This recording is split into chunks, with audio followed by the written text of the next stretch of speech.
धर्म प्रेमी बंधुओं, आप सभी को जय जिनेन्द्र। मेरे इस चैनल में आपका स्वागत है। मेरे इस चैनल में 16 कारण भावना अनुशीलन आचार्य श्री विशुद्ध सागर महाराज जी के द्वारा लिखित का स्वाध्याय चल रहा है और कल हमने प्रथम भावना दर्शन विशुद्धि भावना का स्वाध्याय किया था, जो 5-6 चरणों में पूरा हुआ। अब दूसरी भावना का स्वाध्याय आरंभ करते हैं। विनय संपन्नता भावना। सर्वप्रथम मंगलाचरण करते हैं। तीने भुवन में सार बीते रागे विज्ञानता, शिव स्वरूप शिवकार नमः त्रियोग सवार के।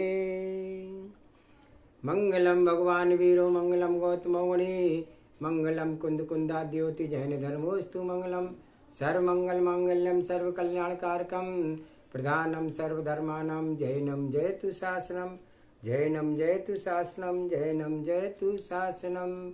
सर्वे श्रोता सावधानतः श्रवन्तु। विनय संपन्नता भावना। दूसरी भावना है सम्यक ज्ञानादिषु मोक्ष मार्गेषु तत्साधनेषु च गर्वादिषु स्वयोगे वृत्त्या सत्कार आदरो विनयस्तेन संपन्नता। विनय संपन्नता सम्यक ज्ञान आदि मोक्ष मार्ग और उनके साधन गुरु आदि के प्रति अपने योग आचरण द्वारा आदर सत्कार करना विनय है और उससे युक्त होना विनय संपन्नता है। सर्वासिद्धि टीका की यह परिभाषा है और दूसरी परिभाषा है तत्वार्थवर्तिकतम की। ज्ञानादेशु तद्वस्तेषु चादिराकश कषाय निवृत्ति वा विनय संपन्नता। सम्यक ज्ञानादिषु मोक्ष साधनेषु तत्साधनेषु गर्वादिषु च स्वयोग वृत्त्या सत्कार आदरा कषाय निवृत्त्या विनय संपन्नता। अर्थात ज्ञान आदि सम्यक ज्ञान आदि मोक्ष के साधनों में ज्ञान के निमित्त गुरु आदि में योग रीति से सत्कार आदर आदि करना तथा कषाय की निवृत्ति करना विनय संपन्नता है। विनय संपन्नता भावना के बारे में आचार्य श्री विशुद्ध सागर जी के जो विचार उन्होंने लिखे हैं, इसका स्वाध्याय आरंभ करते हैं। तत्वज्ञानी स्वहित का विचार प्रतिपल देखता है, सम्यक मार्ग को अपना ध्येय बनाता है, अन्य में अपने उपयोग को ले नहीं जाता है। उसे ज्ञात रहता है कि उन मार्ग जिन मार्ग नहीं, जो जिन मार्ग है वही सत्यार्थ मार्ग है। सम्यक बोध प्राप्त कर ही आस्था करना चाहिए। जब तक किसी वस्तु एवं व्यक्ति का सत्यार्थ ज्ञान ना हो तब तक श्रद्धान नहीं करना चाहिए। विनय भक्ति समर्पण सामान्य दशा नहीं है, इसमें निहित है भव भ्रमण भव निवारण। विपरीत मार्ग में आस्था बन गई तो भव भ्रमण है और सम्यक मार्ग में आस्था बन गई तो भव निवारण है। विनय करने से पूर्व परीक्षा कर लेना चाहिए कि जिसकी मैं विनय करने जा रहा हूँ वहाँ हमारी विनय करना योग्य है या नहीं। मिथ्यात्व दोष से दूषित की विनय करोगे तो विनय से मिथ्यात्व की पुष्टि होगी।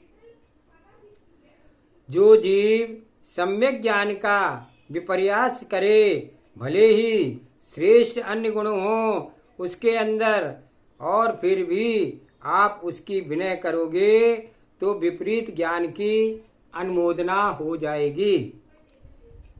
मृदुल चर्या वाले जो आडंबरों से युक्त आरंभ परिग्रह के कार्य में संलग्न हैं, ख्याति लाभ पूजा में अनुरक्त हैं, भूतार्थ मार्ग में उदास हैं, पाप पंख में लिप्त हैं, ऐसे माया धर्मी जीवों की विनय भवकूप को ले जाने वाली है। कहीं ऐसा तो नहीं कर रहे कि प्राणी मात्र की विनय से मोक्ष मिलेगा। आगम सूत्र की व्याख्या को न समझ करके उन मार्ग में तो नहीं जा रहे हो। मुमुक्ष आगम में विनय को मुमुक्ष मोक्ष का द्वार कहा है। विण्यो मोक्ष द्वारो, विनय मोक्ष का द्वार तो है, पर किसकी विनय मोक्ष का द्वार है? सभी की विनय मोक्ष का द्वार हो गई तो फिर विनय मिथ्यात्व क्या होगा? थोड़ा विवेक पूर्वक विचार करो। मोक्ष मार्ग में प्रयोजनभूत पंच परमेष्टि के विनय ही भूतार्थ विनय है।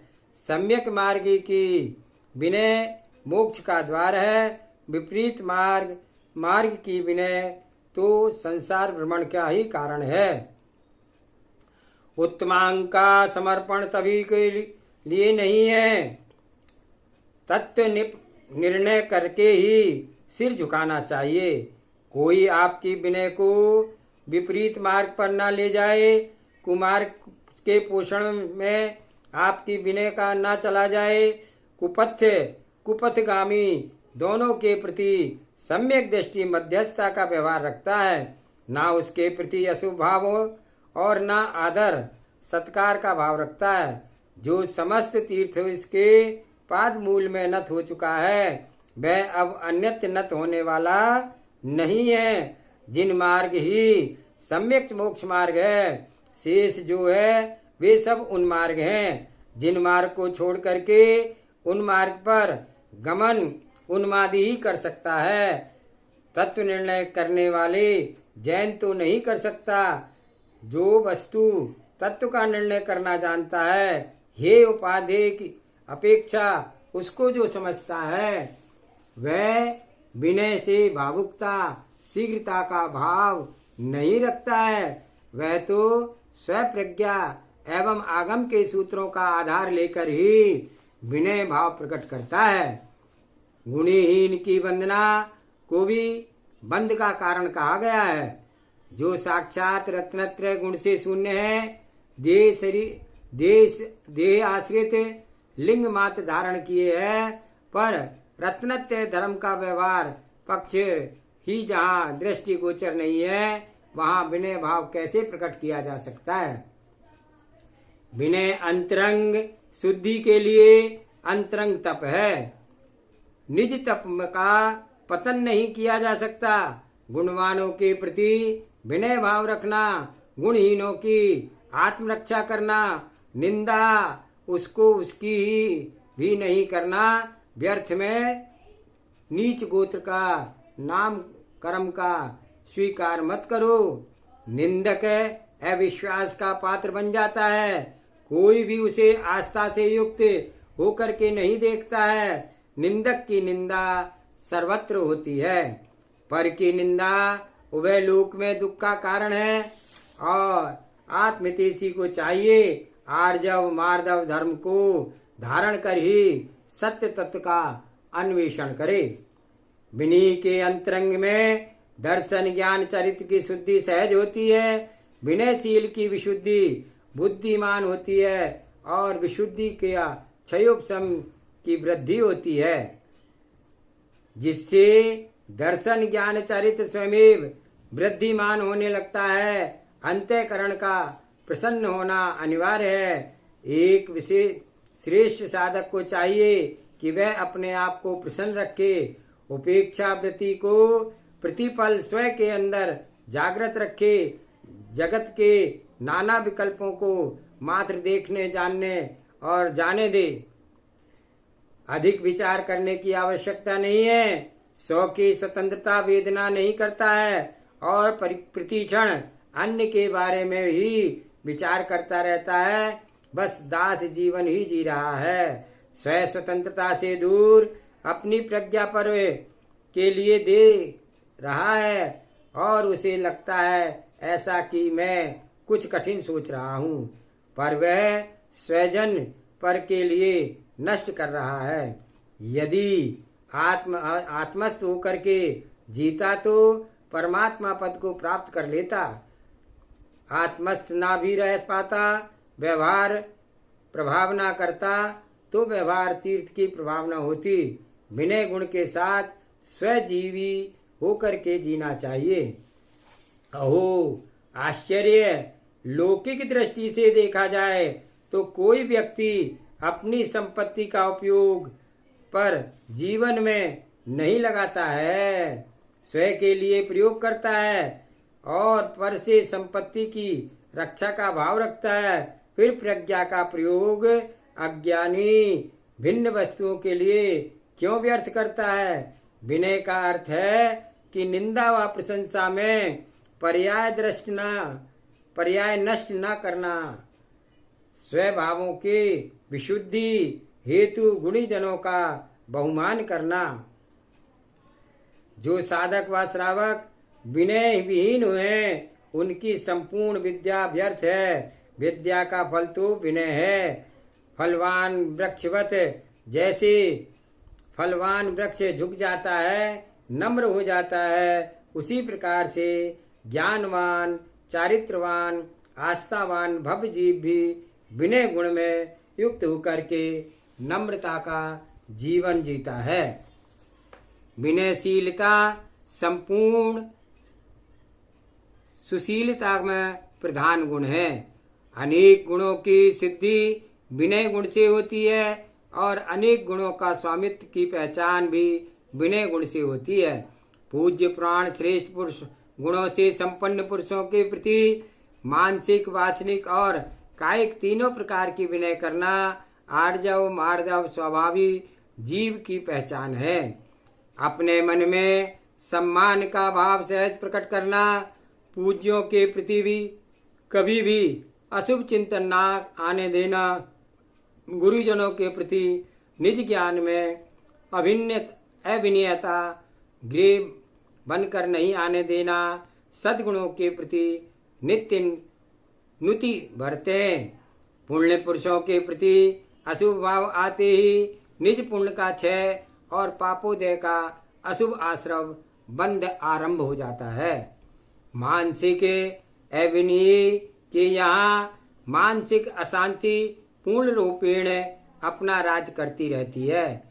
उसका मन विशुद्धि शब्दों से संज्ञापित होने के कारण तड़पता ही रहता है, अर्थात अविनय के मन में विशुद्धि नहीं आ पाती है और तीव्र संक्लेशता के में समय निकालता है, आयु का क्षय करता है। जितने मानसिक रोगी हैं वे सब ज्येष्ठ एवं श्रेष्ठों के प्रति अशुभ चिंतन से हुए हैं।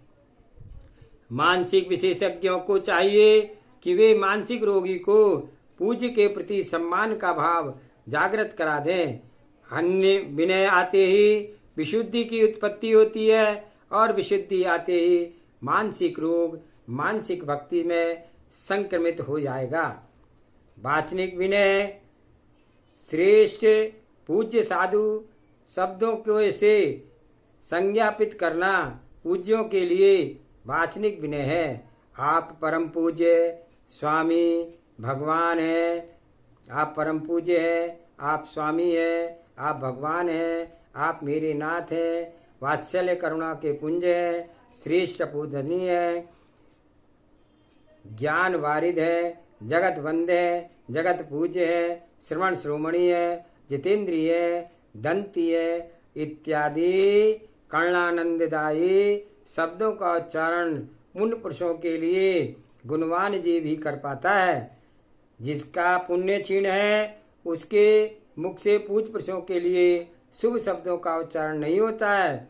उनके लिए भी पुण्यहीन ग्रामीण भाषा का ही प्रयोग करता है।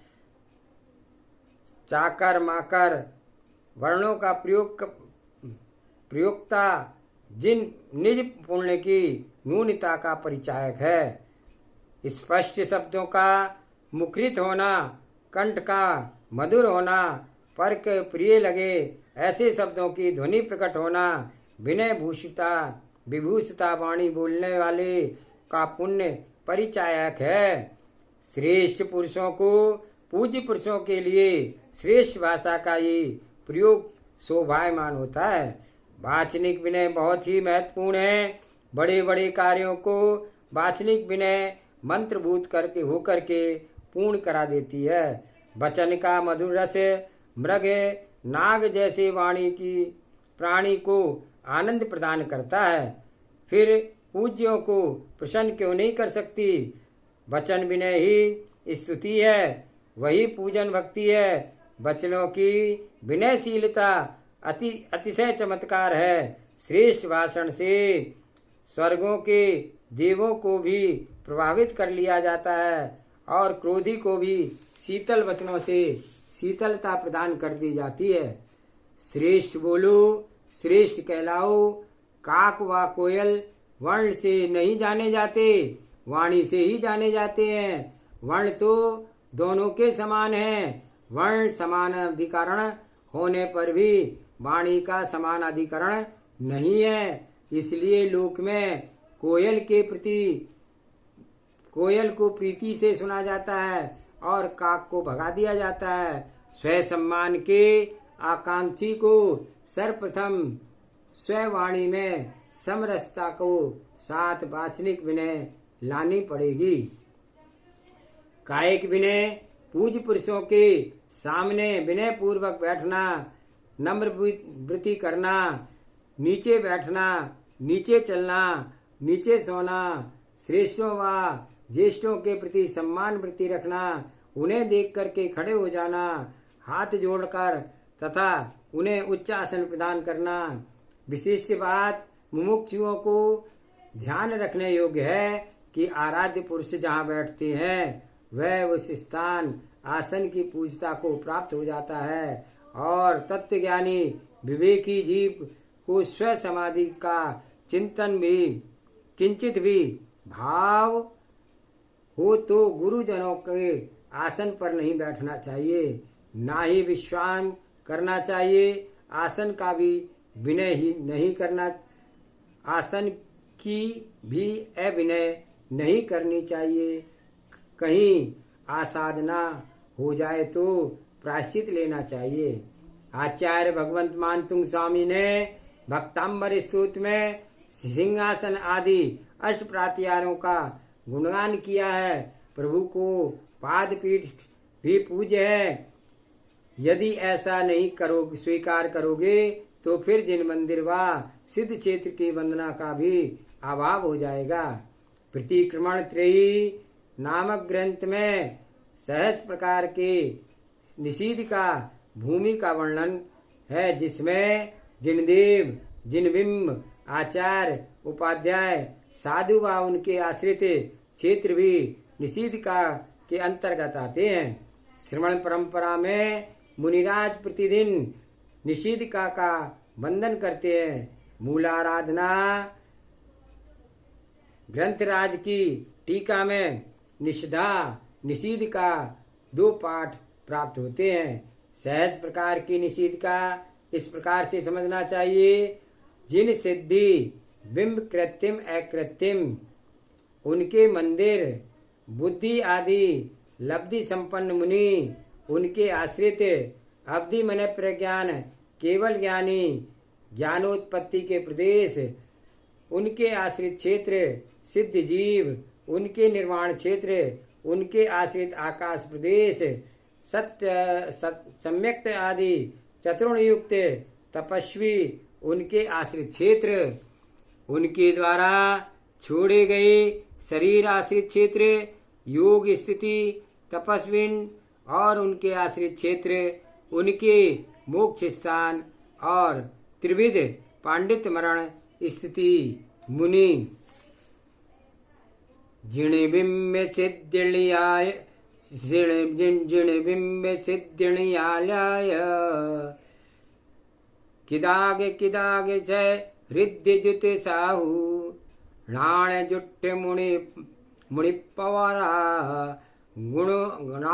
गुणाणुपत्ति जय राणी द्युति खेदम सिद्धाय सिद्ध भूमि सिद्धाणम समासियो हादेशु संपत्तादि चौवक्कम उपमानम जेसु तेहि सिद्धिखेतम चत्तम तेहिम यदेहिम तदट्टव्यम जेसु ताणिसियो जेसु विशुद्ध जोगा जोगधरा जेसु संठिया सम्मम जोगी परिमुक्व देया पंडित मरण निष्ठा ऋषियो देवी हे पंडित मरणे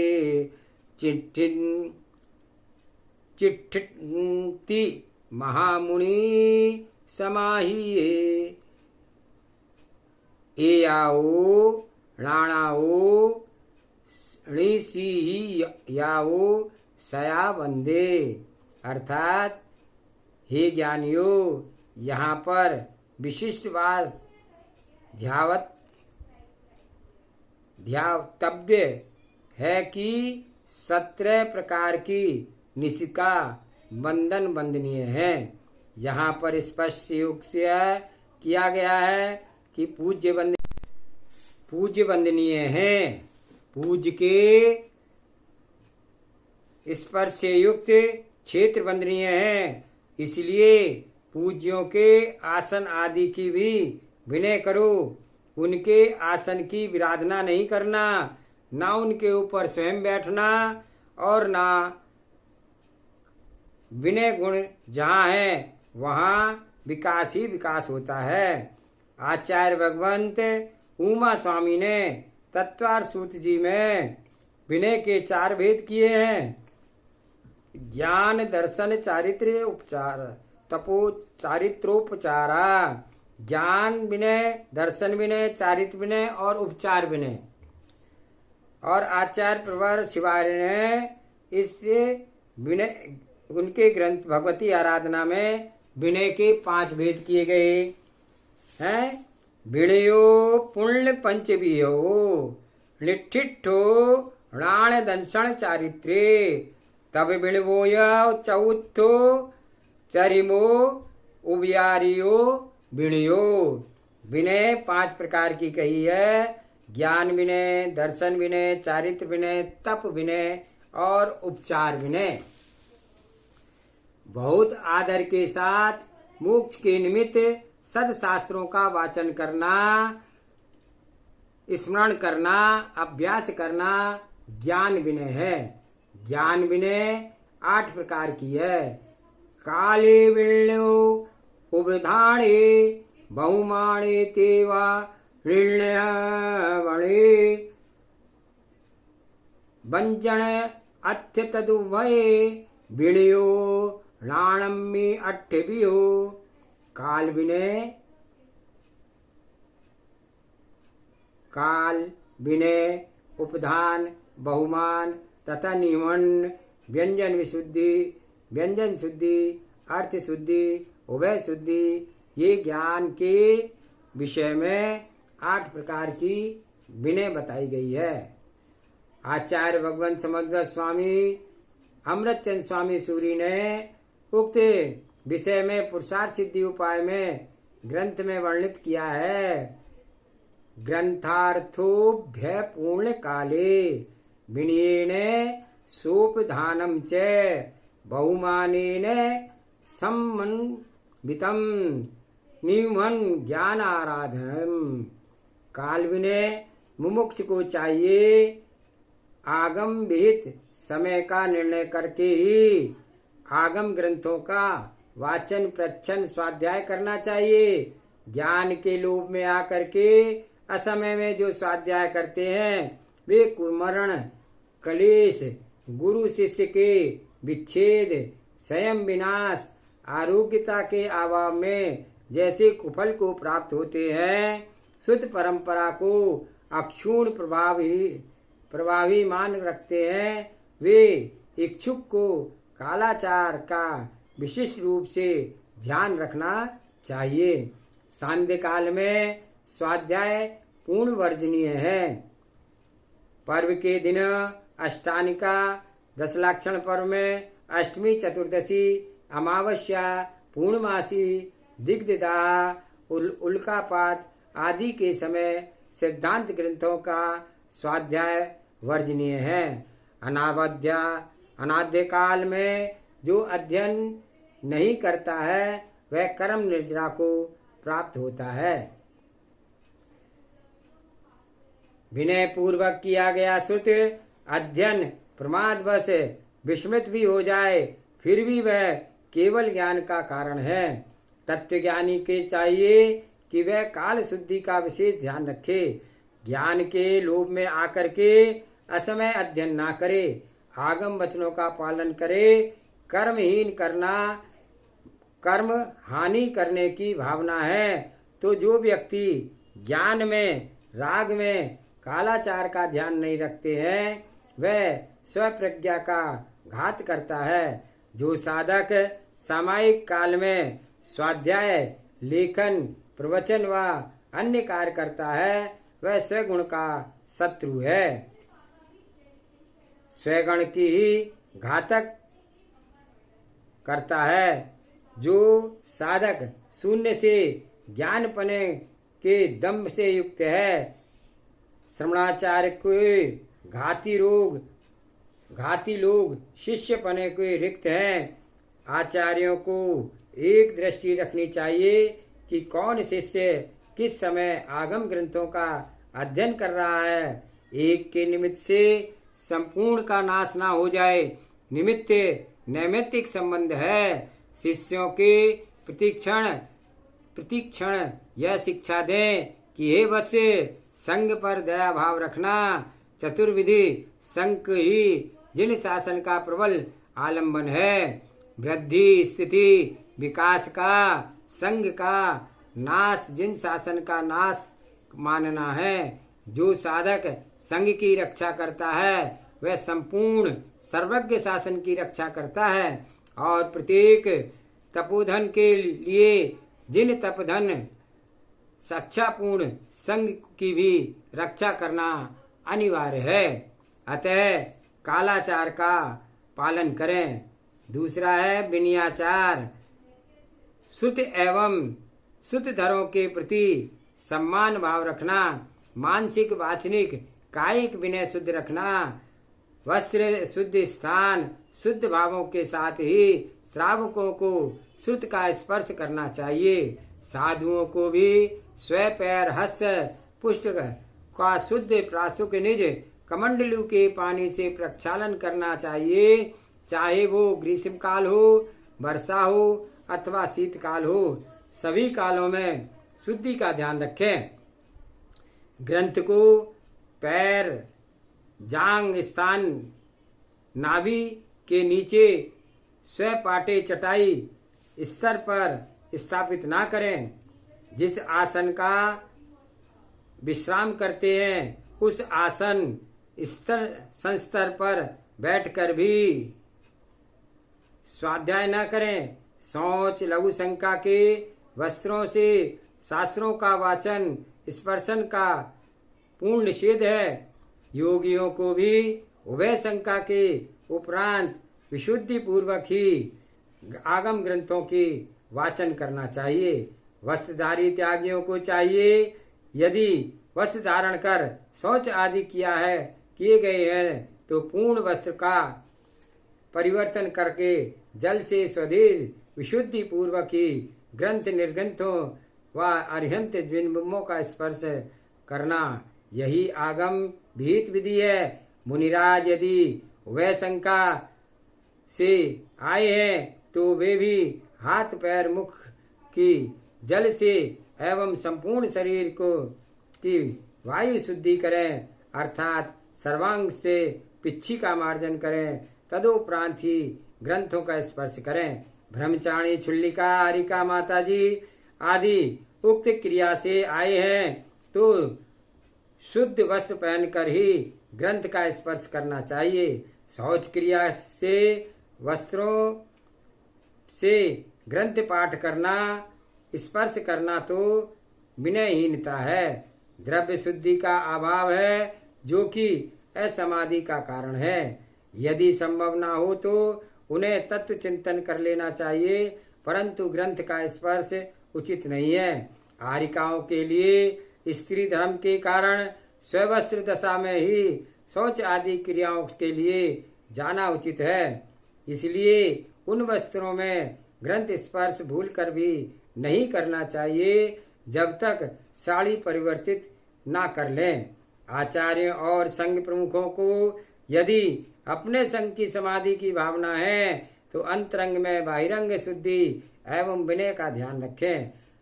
अध्ययन के लोभ में आकर के सुत देवता का अभिनय न करें। आचार्य भगवान धरसेन स्वामी ने जिस मंत्र के साथ नमस्कार किया था उसका ध्यान रखा जाए। जऊ सुत देवता जयवंत हो। विनय भाव आर्जव आर्दव धर्म का प्रतीक है। जो आगम विहित विनय विधि का अपलाप करता है वह श्रुत का अपलाप करता है। एक बार सवस्त्र त्यागी को देखा, बहुत दया आई। बेचारे विवेकहीन व्यक्ति भक्ति में लीन थे। पवित्र सिद्ध भूमि सोनागिर जी में पर्वत पर शौच क्रिया करके आए और हमारे इष्ट आराध्य अबाधित देवता अष्टम तीर्थंकर भगवान चंद्र प्रभु के बिंब को उन्हीं वस्त्रों में स्पर्श कर अपने आप को धन्य कर रहे थे। तब लगा, अहो अज्ञान अविवेक को धिक्कार हो। देवादिदेव को अशुद्धि से स्पर्श करने वाले कैसे समाधि की साधना करेंगे। पवित्र अवस्था में आगम अंतरंग विनय की आज्ञा देता है। ध्यान तो पवित्र या अपवित्र किसी भी अवस्था में हो सकता है, पर शब्द उच्चारण स्पर्श तो पवित्र अवस्था में ही करणीय है। सर्वस्त्रधारी सवस्त्रधारी त्यागियों को विवेक पूर्ण निवृत्ति करनी चाहिए। संघ व्यवस्था ना छोड़ें, पुरानी परंपरा का भी प्रमाण न दें। विवेक व आगम विहित शुद्धि की बात करें तो अच्छा होगा और स्वयं का कल्याण मार्ग प्रशस्त होगा। आज का स्वाध्याय ही समाप्त करते हैं। जावानी के ज्ञान से सूझे लोकालोक, सो वाणी मस्तक नमो सदा देत हूँ दो। हे जिनवाणी भारती तुहे जपो दिन रैन, जो तेरा शरणागे सो पावे सुख चैन। देव बजो अरिहंत को गुरु सेवा निर्गंध, दया धर्म पालो सदा यही मोक्ष का पंथ। 9 बार नमोकार मंत्र।